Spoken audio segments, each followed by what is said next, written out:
আসসালামু আলাইকুম দর্শক, আপনাদেরকে এর আগেও কয়েকবার ভিডিওতে বলেছি যে আমাদের ব্যাংকগুলো কিন্তু ভালো অবস্থায় নেই, সংকটজনক অবস্থার মধ্যে চলছে।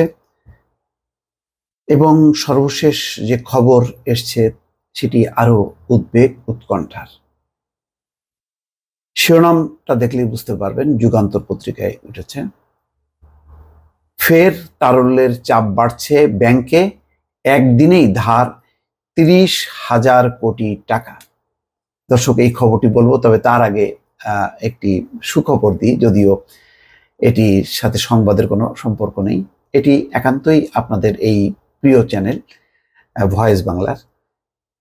এটি একটি মাইল ফলক অতিক্রম করতে যাচ্ছে, হয়তো আজকে অথবা কালকে। সেটি হচ্ছে 1 মিলিয়ন সাবস্ক্রাইবার হতে যাচ্ছে ইউটিউব চ্যানেলে।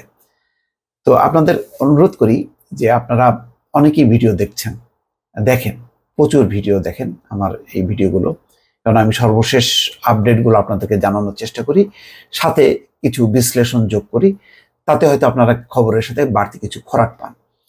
তো এখন আপনারা যে ভিডিওটা এই মুহূর্তে দেখছেন, ঠিক দেখেন তার নিচে সাবস্ক্রাইব লেখা, সেখানে যদি একটু টাচ করেন তাহলে এটা সাবস্ক্রাইবড হয়ে যাবে। সাবস্ক্রাইবড হলেই আমার যে 1 মিলিয়ন টার্গেট, সেই টার্গেট হয়তো আজকের মধ্যেই পূরণ হয়ে যাবে। তো খবরটি বলার আগে আপনাদেরকে অনুরোধ করছি, যারা এই মুহূর্তে ভিডিওটি দেখছেন, দয়া করে ভিডিওর নিচে সাবস্ক্রাইব লেখাতে টাচ করেন এবং সাবস্ক্রাইব হয়ে যান। এবং তারপরে অল বাটন দেখবেন, বেল বাটনে অলে টিপ দিলে তাহলে নোটিফিকেশনগুলো পাবেন, অর্থাৎ প্রতিনিয়ত যখন যেই ভিডিওগুলো আমি আপ করব সেটি আপনাদের নোটিফিকেশনে আসবে। যাই হোক, খবরটি উদ্বেগ উৎকণ্ঠার একটি খবরের আগে ব্যক্তিগত একটি অনুরোধ রাখলাম। খবরে যেটি বলা হচ্ছে, ব্যাংকগুলোর তারল্য ব্যবস্থাপনায় চাপ বেড়েই চলেছে। বেশ কিছুদিন পর কেন্দ্রীয় ব্যাংক থেকে বাণিজ্যিক ব্যাংকগুলোর ধার করার প্রবণতা আবার বেড়েছে। গত বৃহস্পতিবার একদিনে বাণিজ্যিক ব্যাংকগুলো কেন্দ্রীয় ব্যাংক থেকে ধার করেছে 26,365 কোটি টাকা। এছাড়া একই দিনে কল মানি মার্কেট ও এক ব্যাংক অন্য ব্যাংক থেকে স্বল্প মেয়াদি ধার করেছে প্রায় 3,500 কোটি টাকা। এই দুই খাত মিলে একদিনেই ব্যাংকগুলো মোট ধার করেছে 29,865 কোটি টাকা। এর আগে একদিনে মোট 33,000 কোটি টাকা ধার করার নজির রয়েছে। তার মানে সর্বোচ্চ হয়েছিল 33,000, এবার হলো 30,000। তাহলে ধার করেও কিন্তু সংকটটা মিটছে না। তার বড় প্রমাণ হচ্ছে এর আগে বড় আকারের ধার কিন্তু তারা করেছে। তাহলে এর পরিণতি কি দর্শক? এর পরিণতির মানে শঙ্কা আছে, উদ্বেগ আছে, উৎকণ্ঠা আছে, কিন্তু কোনো সমাপনী টানা যাবে না, এবং এটা সমাপনী দেওয়াও ঠিক না, কারণ এটা খুবই স্পর্শকাতর বিষয়। তবে সবাই যাতে সতর্ক থাকে, সজাগ থাকে, সেই কারণে দর্শক এই ভিডিওটা আপনাদের সামনে তুলে ধরলাম।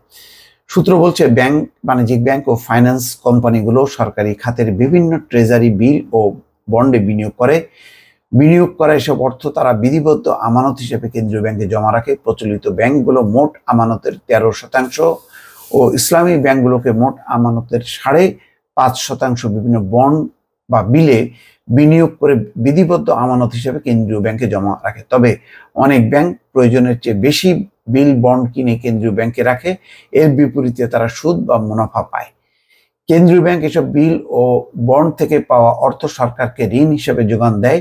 ব্যাংকগুলোর প্রয়োজন হলে বিধিবদ্ধ আমানতের চেয়ে বেশি অর্থ ট্রেজারি বিল ও বন্ডে বিনিয়োগ করা থাকলে সেগুলো কেন্দ্রীয় ব্যাংক বন্ধ রেখে ব্যাংক বা ফাইন্যান্স কোম্পানিগুলোকে ঋণ দেয়, যাকে ট্রেজারি বিল বন্ড পুনরায় কিনে নেওয়ার চুক্তি বা রেপো বলা হয়। এর আওতায় ব্যাংক ও ফাইন্যান্স কোম্পানিগুলো কেন্দ্রীয় ব্যাংক থেকে এখন ধার করছে। তো যাই হোক, এখন এই যে ধার বাড়ার প্রবণতা, এটা মোট কথা এটা কোনো ভালো লক্ষণ না। ব্যাংকগুলো যে সুস্থ না, সবল না, এটা হচ্ছে তার বড় একটা নজির। এই সংকট চলতে চলতে কোথায় গিয়ে দাঁড়াবে দর্শক, সেটাই এখন সবার চিন্তার বিষয়। ভালো থাকবেন, আল্লাহ হাফেজ।